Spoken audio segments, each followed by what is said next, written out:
Good afternoon. Welcome back. Hope everyone enjoyed the great panels this morning and lunch.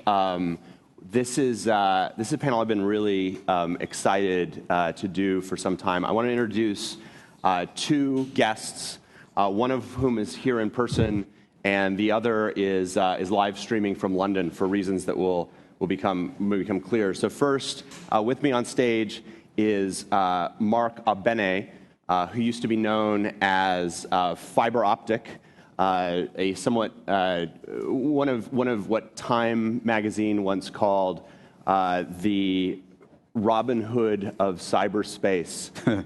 He was a member of the notorious hacking groups, the Legion of Doom and Masters of Deception, and today is one of the leading security researchers and entrepreneurs in the security industry, and really excited to talk to him. On camera, we have Mustava Al-Bassam, who previously was known as T-Flow and was a member of the hacking group LulzSec. They hacked Sony 22 days of sort of hacking that captured the attention of the security industry around the world, specifically captured our attention because LulzSec was actually an early CloudFlare customer, and we'll talk a little bit more about that. Both of them were prosecuted for their hacking. Both of them are now really successful security experts and entrepreneurs. And what I wanted to do was sort of talk about three different stages. One, how they got into hacking in the first place. Second, what it was like getting caught for that. And then importantly, third, what they're doing now and how kind of their experiences earlier in their lives shaped how they're now working as researchers. So Mark, if you don't mind, I'd love to sort of hear, I know it's been 25 years, but how did you originally get into hacking computer systems, and what motivated you in the beginning? Oh, it was far longer ago than that. Probably going back to late 70s and early 80s when some of the first microcomputers became available. It was a paradigm shift from video game consoles like Atari 2600, which we all had at that time, and some of the really early systems made by Coleco. We got involved in computers, some of us, because we wanted to write our own video games.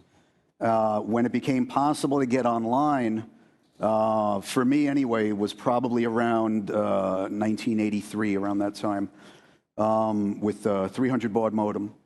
And getting online, again, you're seeking out people that possibly have the same computer as you. You're looking to trade software, just looking to chat with people. Very primitive by today's standards.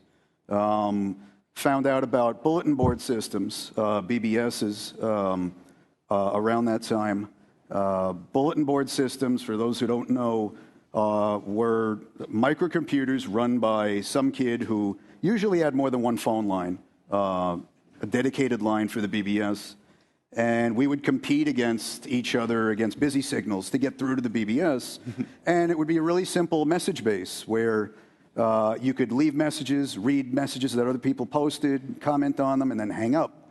Then the next person would dial in, and it was sort of a store and forwards type system. It was relatively simple by today's standards, where you're always online, always connected. It wasn't like that in the 1980s.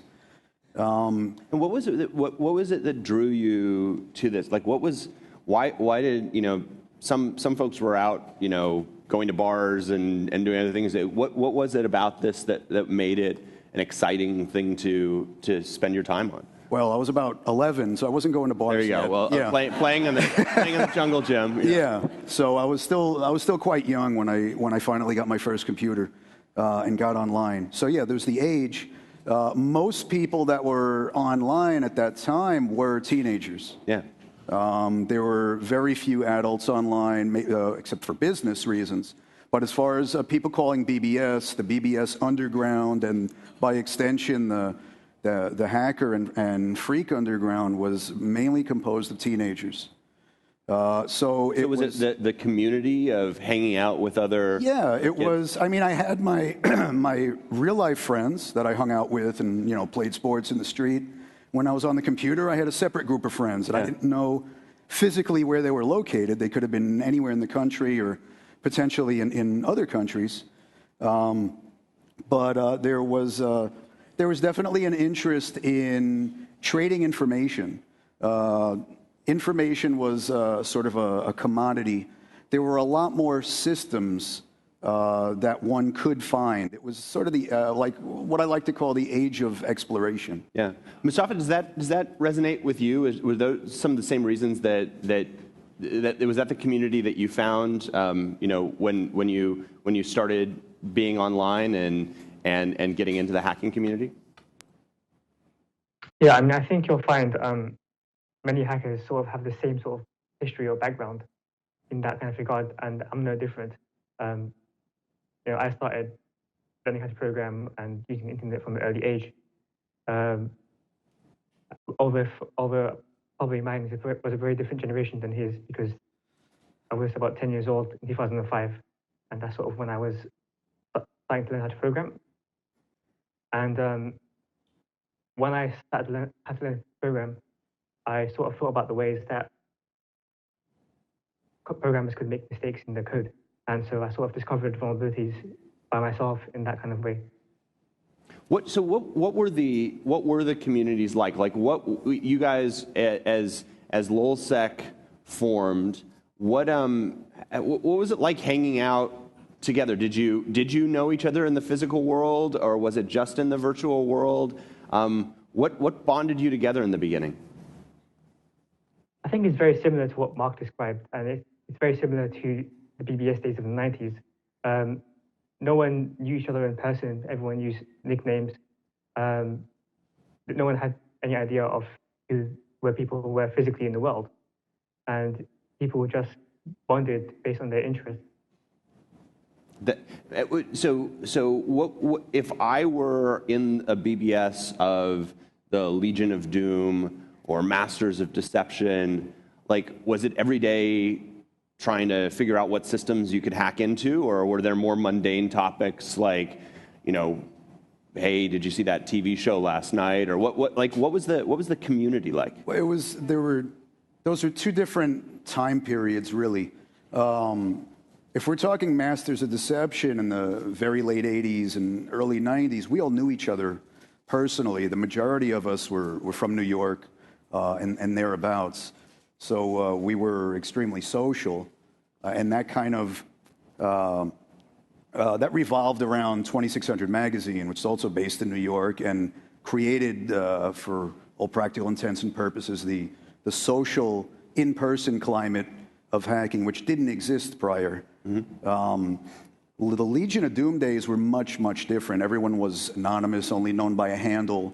If you knew somebody personally, in quotes, you only knew them by their first name and phone number in most cases, and only your most trusted colleagues in the group would be ranked amongst those people.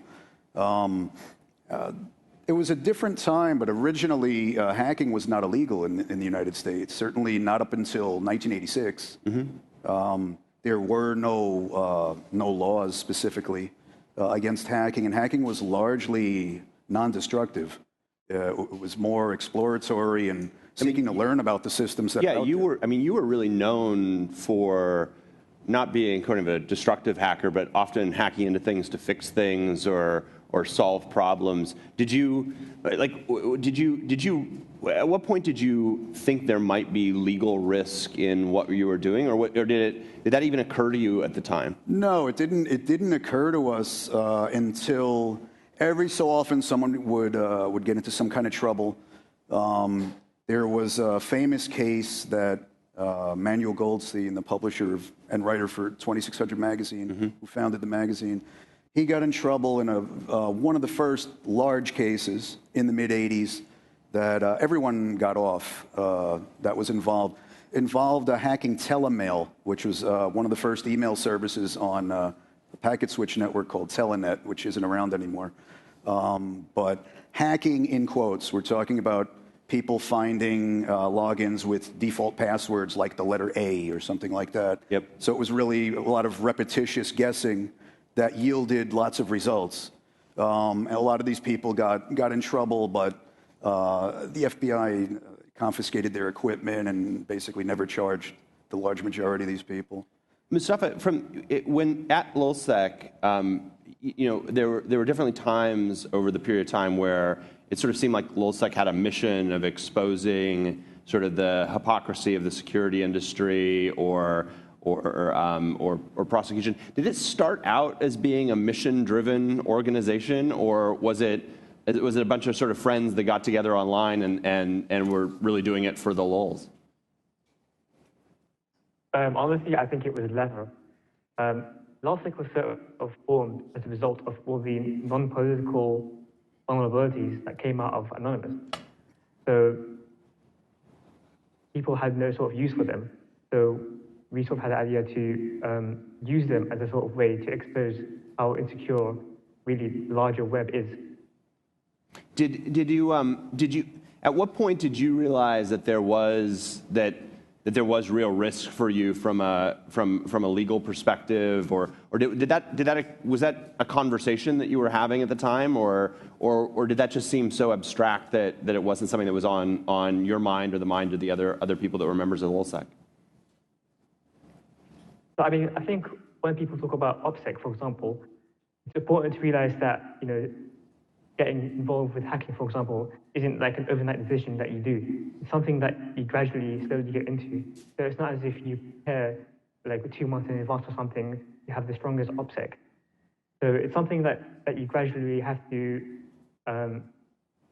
get into, and your OPSEC has to improve slowly, and that you eventually end up with bad OPSEC.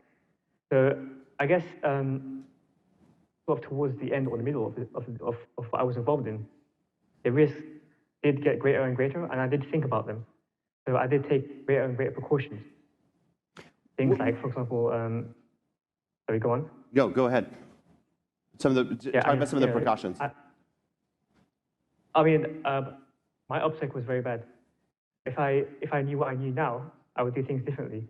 But I would just do simple things like completely reinstall my operating system. So, for example, when my computer was confiscated by the police, that was a fresh operating system that was only installed 2 weeks ago. So that had a lot less evidence than it could potentially have.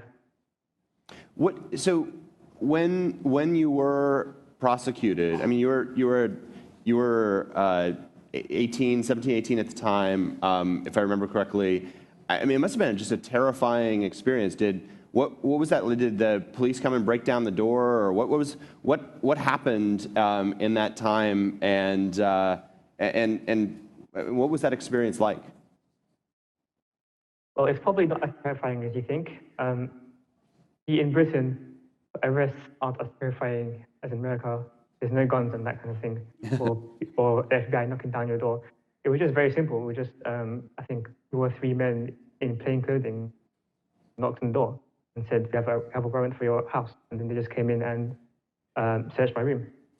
Did you know that was coming, or was it a surprise? I mean, I knew that it was a possibility, and strangely enough, for some reason, when I had a knock on the door, I sort of had an instinct that, from the sound of that knock, it did sound like a very, very strange knock. So I had a sort of gut instinct to turn off my computer. And I don't know why, but I did. So when they came in, they had to sort of ask me for the decryption keys for the computer. Mark, your experience, I mean, at the time that you were prosecuted, it was one of the first prosecutions for hacking, and it was a very different experience because the prosecutors were trying to figure out what laws there were. What was that? I mean, you were again a young guy. What was that process like, and what was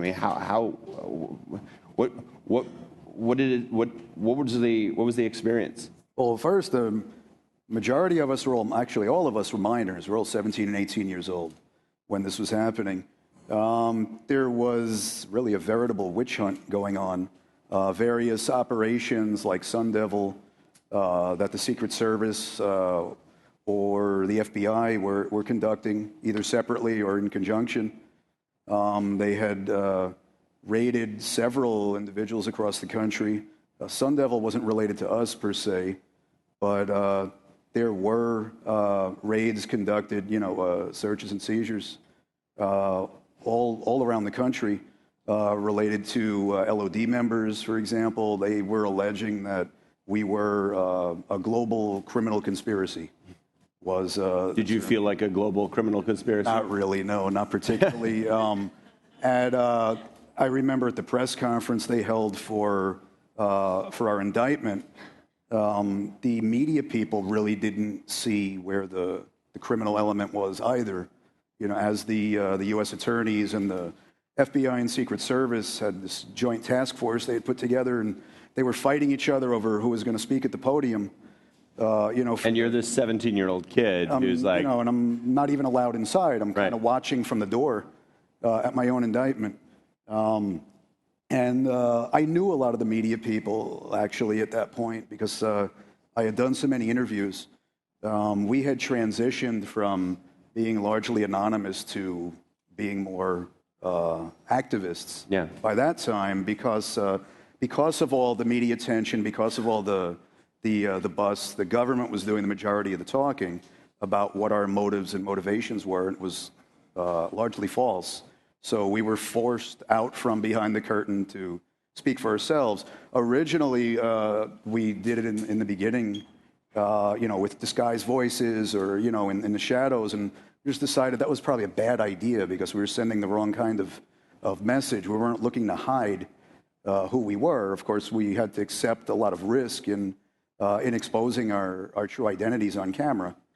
So you're both some of the leading security researchers now, and yet this is sort of how you started. And again, a lot of hacking is pretty harmless. There is harmful hacking, and LulzSec definitely knocked offline, DDoSed. I remember very clearly the day that CIA.gov got knocked offline, and the phone calls that I got. When you dig behind a lot of these hacks, I'm always surprised that it's rarely the master criminal conspiracy. It's often a bunch of smart, dedicated 17-year-old kids. If you were designing kind of public policy around how to sort of better channel those smart 17-year-old kids toward kind of white hat versus black hat, like what would you do differently, or what would have changed kind of your early career trajectory, or was there anything? Well, I don't think anything really would have changed. Certainly at the time period that I was hacking, it was a different world. We had really simple computers at home, and the motivation was to get access to more powerful machines and learn how they worked. Yeah. By the time the 90s rolled around, a kid could have a machine at home that was at least as powerful as a server at a company. So there was a complete paradigm shift in computing power, which didn't exist in the 1980s. But Mustava, I assume that part of what originally motivated you was something similar. It was, how do I get access and learn about how all these other systems work? And again, it was a gradual flow. Is there anything that, if you were designing kind of the public policy, how would you do it differently, knowing what you know now, to again channel the kind of these really smart 17-year-old kids that might think, yeah, let's go DDoS the CIA, and instead think about how can we help protect infrastructure or be cybersecurity professionals earlier on? So this is a good question, and this is a question that the UK law enforcement agencies have been asking a lot recently. They've been trying to run campaigns targeted at young people who may be into hacking or may be underlying that side of the law, because strangely enough, there seems to be a disproportionate amount of illegal hackers in Britain, especially young ones. I think what I would probably do is, I don't think that there's anything you can possibly do to sort of dissuade young people from going down the wrong path. Because you have to sort of understand the motivations. The motivations aren't necessarily inherently criminal. Their motivations is that of curiosity. And like, there's nothing I think, for example, a law enforcement agency can do. So, for example, the NCA is trying to sort of launch this educational scheme or launch resources or alternative sort of challenges for young people to express their sort of skills. But that's never going to be a replacement for people who go on the wrong side of the law out of curiosity, I think. I think the solution is sort of how you deal with it after the person has been arrested. I think it's about rehabilitation, and it's about giving people the chance. Because at the end of the day, most of the young people who are arrested for doing hacking or silly things, they haven't caused great amounts of harm, and they could they have the skills to fill a massive shortage gap in the cybersecurity industry. And I think this is the kind of approach that the NCA in the UK is taking, and I think it's an approach that America should look into. Yeah, I mean, we would love to have you here with us, but one of the reasons that you're not is because there is still a fear that you might be prosecuted if you came to the United States, and again, given a lot of the work that you've done subsequently, I mean, I think that's a real loss to this audience and to the cybersecurity industry more generally. I often, right now, there's a whole bunch of attention on hacks that, look like China's behind them or Russia's behind them. There was just the other day the leaking of a bunch of medical records online. And I'm often struck by how quickly, we jump to blame, these nation-state actors when oftentimes when you look behind the scenes, it's actually, some smart 17-year-old kid might be nationalist. Do you ever see those sort of the media saying, oh, it's China behind this, or it's Iran behind this, or it's Russia behind it, and you think, actually, no, that's my friend Bob that's behind it? How much do you think that it is really nation states versus, again, smart, motivated individuals that are behind some of the hacks that we see? I think it's a combination of the two. I think there is a knee-jerk reaction by media and government to blame certain nation states, but for obvious reasons, and I think deservedly so, is that, yeah, there's also a lot of young, clever teenagers in those nation states, and they may not be acting in the name of their government. They might simply be doing something for fun, like an Iranian hacker doing something for fun by breaking into certification authority. He didn't do that for the government. He did that for fun. Yeah. So it's really a combination. It would be like saying if an American hacker hacked into some Russian military site, did he do it for the government or did he do it for fun? Yeah. Would the Russians interpret it as a government act? Probably, but that doesn't necessarily mean it was. Yeah. Yeah. Mustava, you've been doing some really incredible work exposing flaws in networking gear. I'd love to sort of for you to share a little bit about what you're working on now and what sort of excites you about what you've been doing for the last few years. Well, I mean, for the past 3 years, I was doing an undergraduate degree in computer science. So I'm going down the traditional route. I'm going to start a PhD in 2 weeks, looking into the security applications of distributed ledgers, and in particular, how can we sort of exploit blockchain technology to build secure applications on the internet.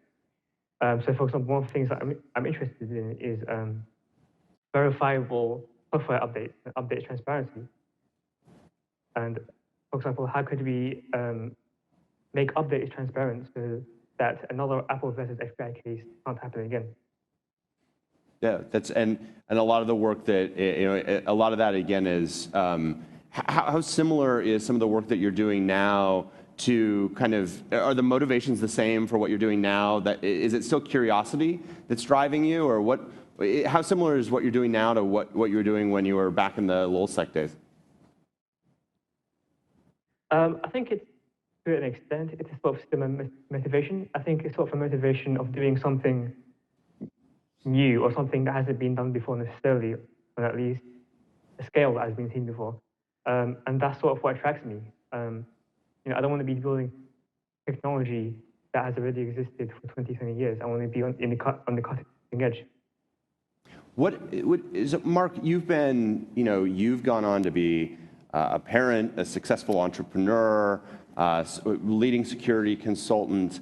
Tell me a little bit about what do you think the state of the cybersecurity industry is today? How much has changed over the time that you've been there, and what are you working on that you're excited about, and what are other things in the cybersecurity space that you think are exciting? Well, I think to answer the first part of your question, I think you have to look at the motivations of the hacker or the adversary and how that person has evolved over several decades. In the 80s, as I mentioned earlier, it was purely exploratory and really for fun. In the 90s, it was more to point out that security holes do exist in commercial products. The companies responsible aren't doing anything about it, so full disclosure was necessary by hackers who established themselves then as security researchers by going out and essentially hacking products and exposing the flaws in them. The 90s was the transition between hacking for fun and hacking for profit. Those of us who did it legally transitioned into being consultants. Those of us who did it illegally transitioned into being computer criminals. By the 2000s, the shift was even further from an honest living, whereas hackers, certainly hackers overseas, saw a great opportunity for corporate espionage, stealing of state secrets and selling them on the black market, financial crimes as it became easier through the internet and the web and email to infect people and steal their financial credentials. That simply wasn't even possible in the 80s and most of the 90s. So as the potential for criminal profit became easier by the 2000s, so did this paradigm shift exist that there simply are more criminal hackers today than there ever was in the past because of the efficacy of the crimes. The thing that I thought was missing from all of this in the form of intrusion detection came to a head for me in the mid-2000s when I saw a large opportunity to make use of high-performance computing and machine learning, data science, and applying data science towards the problem of modeling the activity on an enterprise network to detect anomalous behavior. Yep. And that was what I founded my startup around, which is why I moved out here to the West Coast. So probably I'd say one of the most important things that's happened in information security and network security in the past decade is the application of data science to the problem as it's now being applied to several different problems. Yeah. So I want to leave a little bit of time for questions, but I did want to come back to you, Mustava. You were an early CloudFlare customer, and at some point there was a tweet that came from Lulzsec, which I think they're going to put up on the screen, that basically said, after Lulzsec had signed up for CloudFlare, it said, "Dear Mr. CEO of CloudFlare, we love CloudFlare. Can I trade a bottle of rum for a premium account?" So I guess my first question is, were you the author of the tweet, or was that someone else on the team? No, that was actually Jake. But Okay. I was the one that signed up for CloudFlare. Yeah.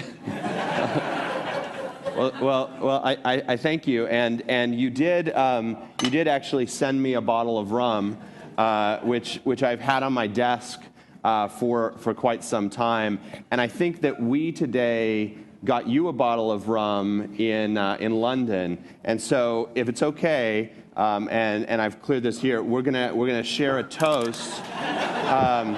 So I'm officially opening this. We can't do it in person, but would you like some? Sure. There we go. There you go. There's We had one of Rachel, my assistant's tasks today was figuring out how to deliver a bottle of rum in London. So here's to all of what you're doing, and cheers to the CloudFlare Summit, and thank you so much for doing this. So cheers.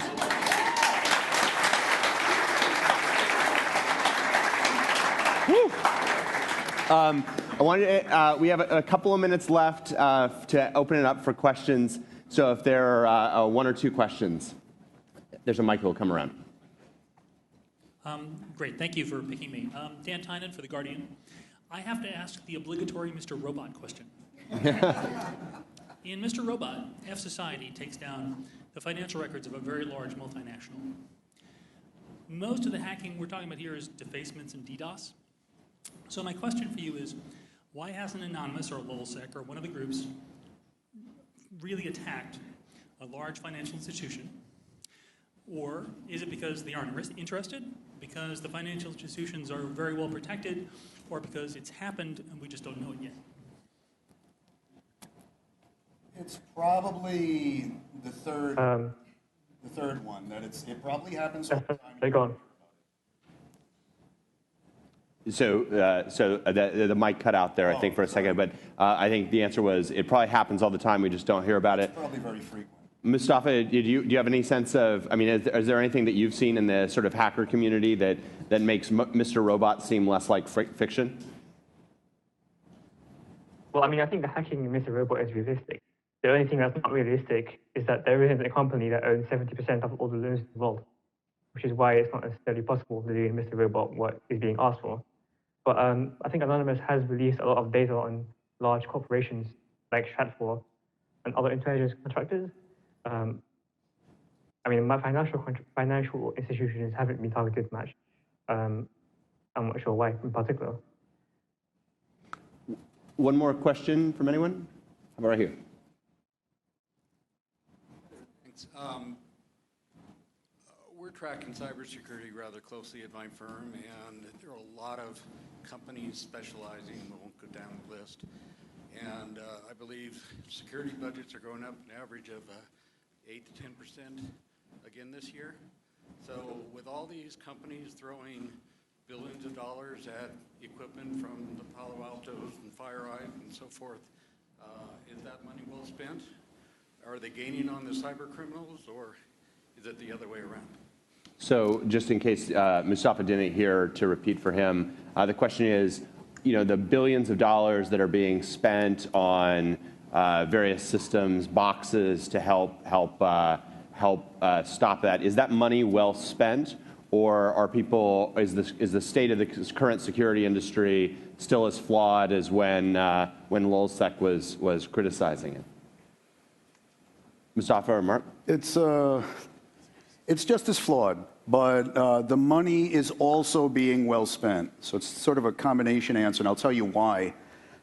In the early 2000s, security companies wanted to be the sole provider of the solution, that we could give you everything you need, sort of like a Cisco of security. Yep. That's not the case anymore, and CISOs recognize that that's not the case, that it simply doesn't work. If you go to any data center for any large enterprise, you'll find a myriad security products of various kinds. You'll have intrusion detection products, more than one kind. You'll have firewall products. You'll have a wide variety of security solutions. You'll have SIM products, log aggregators, and so on and so forth. So the problem has become a lot more complex. So it's not a question of, is a lot of money being thrown at the problem, is a lot of money being thrown at the right combination of products to defend against the problem. Yeah. Mustava, any thoughts on the security industry? Do you still see it as the emperor having no clothes, or does being on the other side, do you think that there are people who are coming up with really great solutions today? I mean, I think in terms of vulnerabilities, all companies, and especially large companies, are still vulnerable to the same vulnerabilities that we exploited 5, 10, 20 years ago. And I think spending money on firewall solutions and intrusion injection systems and that kind of thing, it's not necessarily money bad spent. but I kind of feel that's sort of like a hack rather than a solution to the problem, because it kind of feels like you're just bundling on top of just bundling more systems on more systems to try and prevent hacks from occurring. When I think what we should be doing is tackling the root cause of the problem, which is insecure software.